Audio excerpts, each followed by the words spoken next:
هو أنت لازم تكون متدغدغ ومش قادر تتحرك تاني يوم عشان تكون اتمرنت صح. الوجع ده اسمه الوجع العضلي المتأخر أو الدومز، وبيحصل في خلال 48 ساعة بعد التمرين. سببه إن هنا ركزت في التمرين على وضعية الاستطالة للعضلة اللي بتمرنها، زي مثلا في تمرين البيك فلاي في الجزء اللي أنت بترجع فيه إيديك الاتنين لورا. الاستطالة دي بتعمل فرقعة في الألياف العضلية لأنها مش بتكون مستحملة الحمل اللي بتحط عليها، ودي حاجة بتتشاف بالميكروسكوب. بس خد الجزء المجنون، الوجع هنا مش بسبب الفرقعة اللي حصلت في الألياف العضلية زي ما أنت متصور. الوجع بيحصل لما بروتينات وإنزيمات معينة بيتجمعوا مع بعض ويجي ينضفوا الفوضى اللي حصلت بسبب الفرقعة، ويكونوا مع بعض بما يعرف بيه الشوربة الكيميائية أو السينستايزنج سوب. الشوربة دي بتخلي الأعصاب في المنطقة دي حساسة جدا، عشان كده ما بتيجي تعمل أي حركة عادية بتحس بوجع. طيب ده ياخدنا لفكرة، هل الوجع ده مؤشر إني فعلا بتطور في التمرين؟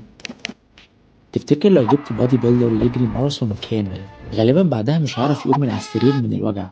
بس هل ده معناه انه بيبني عضلات من الجري اللي يجريه في الماراثون؟ قطعا لا. الوجع مجرد مؤشر انك عملت مجهود جديد الجسم لسه مش متعود عليه. بس ده مش معناه ان الوجع ملوش اي فايدة انه يرشدك، لانك لو عمرك ما حسيت بوجع بعد التمرين يبقى غالبا انت مش بتتمرن بالشدة الكافية اللي تخليك تتطور. ولو على طول جسمك مكسر وبتضطر تريح فترات طويلة كتير يبقى انت بتزود حمل زيادة عن اللي جسمك محتاجه. الحل انك تكون في النص، بانك عادي تحس باجهاد كل فترة اما تغير او تزود شدة التمرين. ما تنساش الفولو، لو عايز تتابع مع دكتور متخصص يوصلك لحلمك خطوة بخطوة ابعت كلمة متابعة في الرسائل.